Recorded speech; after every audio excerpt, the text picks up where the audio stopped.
Nazism is a bloody ideological machine that has claimed millions of lives.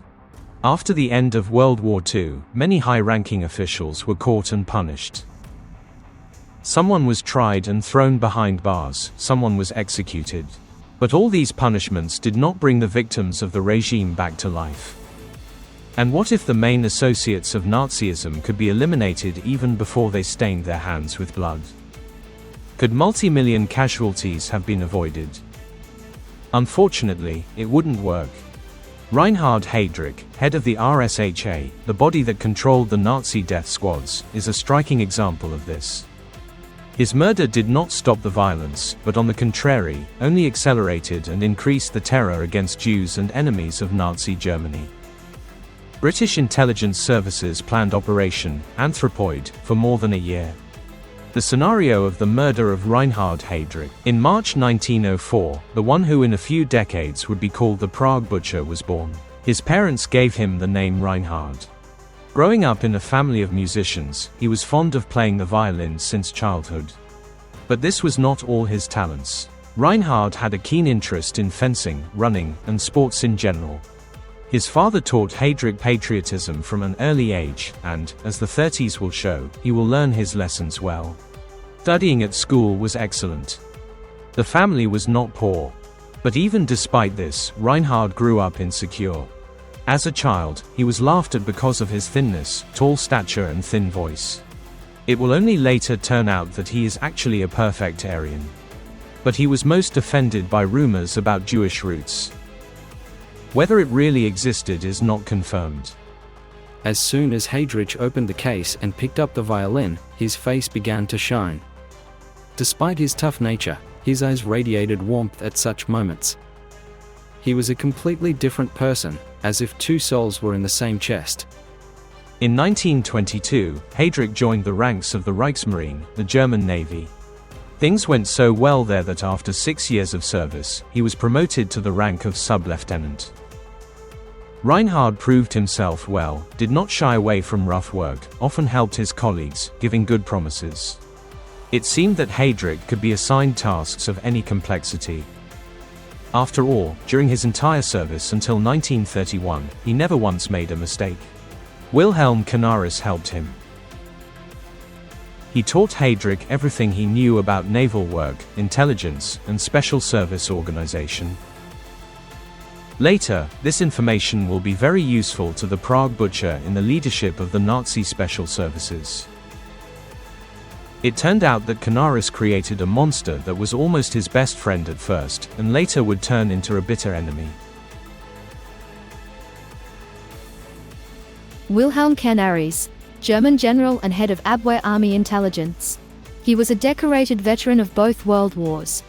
As head of the Abwehr, he took part in the assassination attempt on Hitler, for which he was executed on April 9, 1945.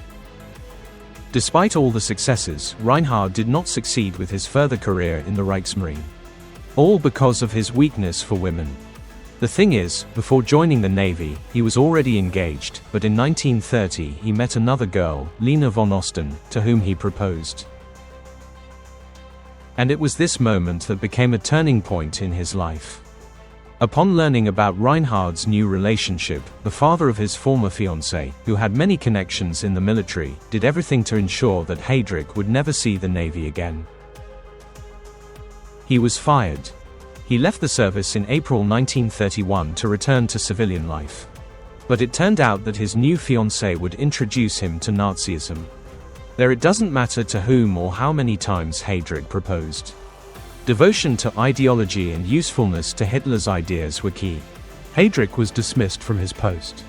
The problem wasn't that he proposed twice, but that he treated it with disdain, unacceptable for a German naval officer. Heydrich joined the ranks of the National Socialists. Quickly realizing that he liked everything in the ideas and directions of the party, he began to confidently move to the top. Within weeks, he was accepted into the SS. At that time, Heinrich Himmler, a key Nazi leader, was forming a counterintelligence unit. And he was looking for someone who could help with this. On the recommendations of Lena von Oster and her friends, Reinhard Heydrich was invited for an interview. He was the perfect candidate. He was accepted without any doubt. The butcher started his spy network. He knew everything about everyone. His reports to the High Command were always informative, precise, and detailed in ways the Germans hadn't realized. Intelligence could be gathered in this way, and not otherwise. Heydrich's network of informants operated throughout the country. And that is why in 1932, with the rank of SS Sturmbannführer, he headed the newly created punitive body, the SD. He was the prototype that Hitler dreamed of and desired. He was the embodiment of inhumanity. 1939. 1 million soldiers, 2,000 planes and almost 3,000 tanks moved on Poland. Thus began World War II. With the height of the conflict, Heydrich and his death squads had new tasks: to suppress any manifestations of opposition. In fact, he liked the orders of the High Command. He was one of those people who loved Nazism from head to toe. Apart from its own pre-war citizens, Poland was the first to feel the full force of the Gestapo and the SD. Heydrich imprisoned anyone he wanted without trial. And then there were two options: concentration camp or execution.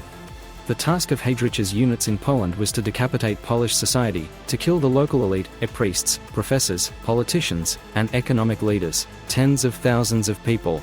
These were the main tasks of the Einsatzgruppen. Neutralizing Polish resistance. The agents were devoted to their work. A list of more than 60,000 was compiled who should be immediately detained and executed. In 1939, Heydrich became head of the main Directorate of Imperial Security. This means that all units were subordinate to him: police, military, punitive detachments, intelligence, counterintelligence. Nevertheless, two were key: the Gestapo and the SD. Reinhard concentrated so much power in his hands that he was able to make a good statement not only to Himmler, but also to Hitler.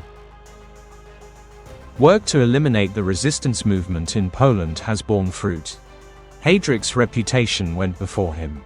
His pay rose, and his influence and authority grew. Thanks to him, the cruelty of the Führer's fighting dogs was already talked about not only in Germany, but all over the world, including in the British Special Services, which began to think about how to stop or at least paralyze the work of Nazi agents. Heydrich is a cold and pragmatic ideologue. He is not a dreamer, but someone who does everything to bring ideology to life. If you had to draw a cartoon and show Nazi evil there, then you would draw Heydrich. The key issue in the war for the Nazis was the Jews. They were looking for opportunities to deport and liquidate this people. Adolf Eichmann, the architect of the Holocaust, figured out how to isolate them: concentration camps, shootings, torture, exploitation, medical experiments. But Reinhard Heydrich became the one who would bring all these crazy ideas to life. If Eichmann determined who and in what way would be executed, then Heydrich was an instrument of execution. Their call signs, architect and butcher, speak for themselves. Both are responsible for millions of deaths, their hands drenched in blood. Heydrich skillfully used his leadership position in Nazi society. He was especially hateful to the Jews. The question, why, is still open. Was he afraid that rumors about his Jewish roots would grow into something, or perhaps he was really trying to hide his connection with those whom the Nazis were trying to eliminate behind a wave of hatred? He had total power. Heydrich controlled all executors, a criminal police, security agencies, unit headquarters, and the Gestapo. He had power over life and death. Czechoslovakia was another Nazi-occupied country. In 1939, having established his regime there, Hitler sent Heydrich to Prague. He liked the work of the head of the Special Services, and in Prague he had to suppress the opposition. But unlike Poland, although there were atrocities and torture, they were still many times less. Initially, citizens didn't resist the new regime. Heydrich had to make sure that the waves of discontent did not develop into something more. Moreover, the occupation of Czechoslovakia was important, as it allowed for further territorial expansion into Central Europe, so the region had to be governed not just by an experienced person, but by someone fully loyal to the regime. Reinhard Heydrich was just that. Hitler knew exactly who he was sending to Czechoslovakia. He needed a man to do what Hitler couldn't. Heydrich was a man with a double face. Part musician, part ruthless terrorist, stopping only when his hands are stained with blood. Heydrich was to govern the Protectorate of Bohemia and Moravia. In Prague, he began the process of Germanization. As he himself said, to turn this Czech trash into Germans, we must give way to new racial methods.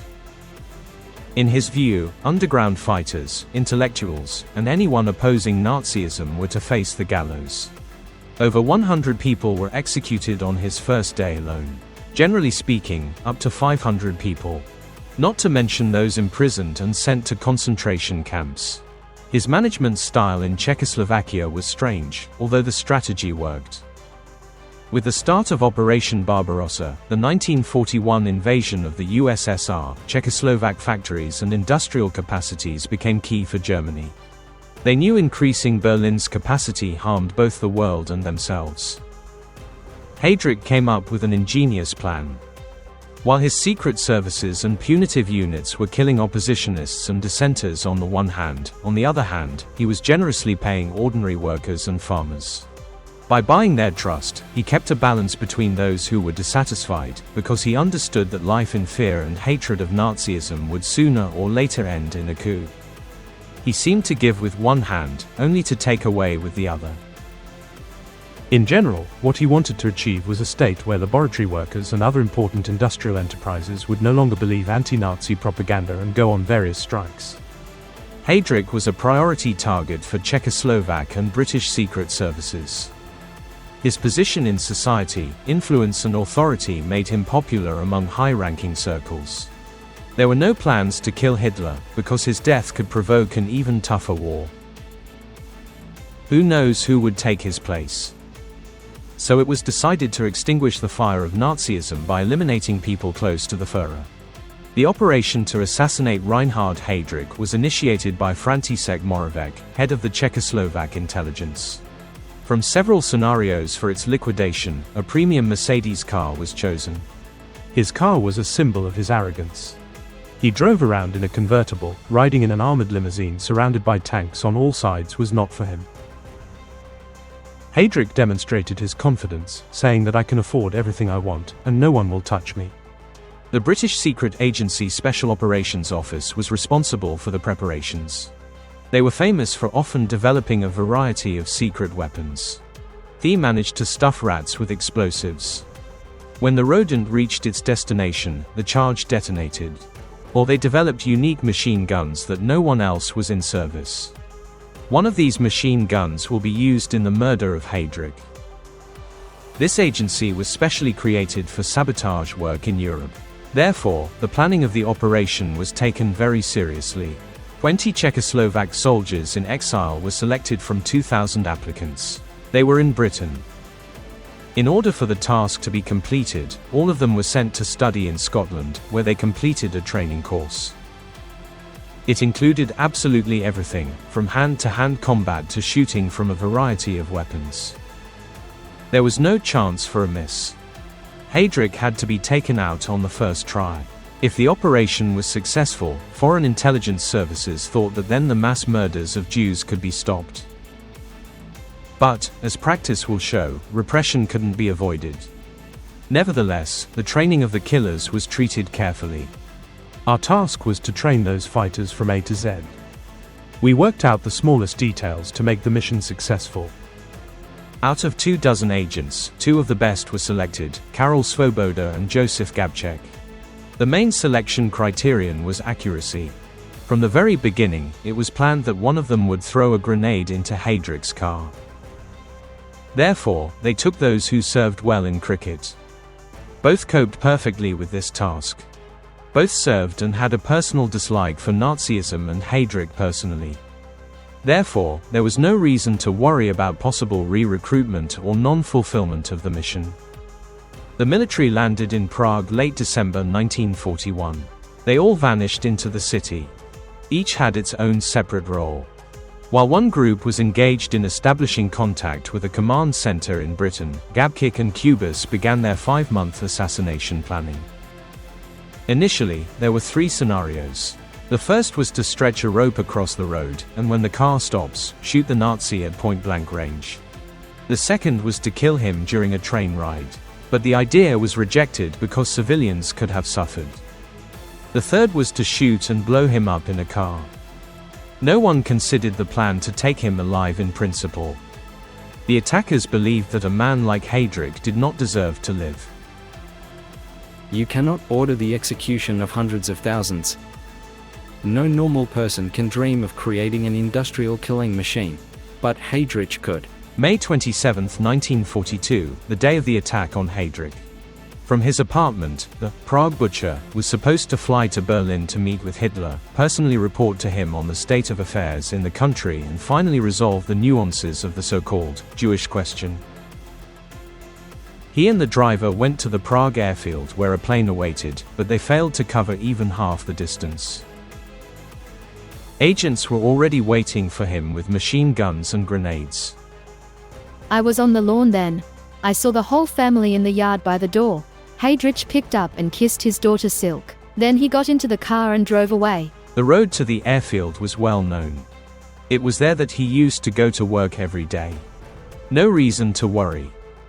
He must have felt very confident about how the meeting was to go. Both reports to Berlin and reports from Berlin looked perfect. As the car slowed to enter a sharp turn, it became clear that something had gone wrong. One of the agents pulled out a machine gun, aimed it at the car, and cocked the trigger. But the machine gun jammed. At the same time, Heydrich made a fatal mistake. Instead of ordering the driver to speed up and run away, he ordered to stop, took out a gun and was about to open fire on the attackers. But a grenade flew under the car. It was to be thrown into the back seat of his car, as per the plan. But it landed near the rear wheels of the car. There was an explosion. The explosion sent shrapnel and debris flying at Heydrich, but he looked as if he didn't care. He continued to shoot at the attackers. Then he leaned on the hood of the car and slid down. He was seriously injured. He started having big problems. The attackers left thinking that the mission had failed. But Gabček and Kubis did not realize that they had mortally wounded the Prague butcher. Nevertheless, the news of the attack on a high-ranking Nazi quickly reached Berlin. German doctors in Prague nearly revived Heydrich. If it weren't for one thing. Before he was diagnosed healthy, he suddenly fell into a coma. He never got out of it, dying in a hospital bed on June 4, 1942. It turned out that the butcher had been poisoned. Researchers still can't figure out, is this a continuation of Operation Anthropoid or was he poisoned by his own people, fearing for their own lives and careers? Himmler could have killed him. Otherwise, Heydrich, if he had survived, could have replaced him in office easily. He was better and smarter at his job than Himmler. Heydrich's death was the first assassination of a top Nazi in World War II. After that, the Nazis seemed to go berserk. The Abwehr and the Gestapo managed to find out who, how and why planned it. In revenge for Heydrich, they killed more than 1,000 civilians. And that's not all. The family of the initiator of Operation Anthropoid, František Moravec, was tortured. His wife's head was cut off and shown to the children. The Nazis also found the attackers. Jan Kubis was wounded in a shootout. He died of his wounds. Gabček committed suicide, as did the rest of the team. It would be better to commit suicide than to surrender to the Germans. Heydrich's death initially brought us great enthusiasm. In our young heads, we didn't even have a thought about what consequences awaited us. Heydrich's assassination merely hastened the Holocaust's onset. Terror swept worldwide. The Czechoslovak military had to pay with their lives for the death of the Prague butcher. In an effort to save the world, they pulled off an operation that cost many lives.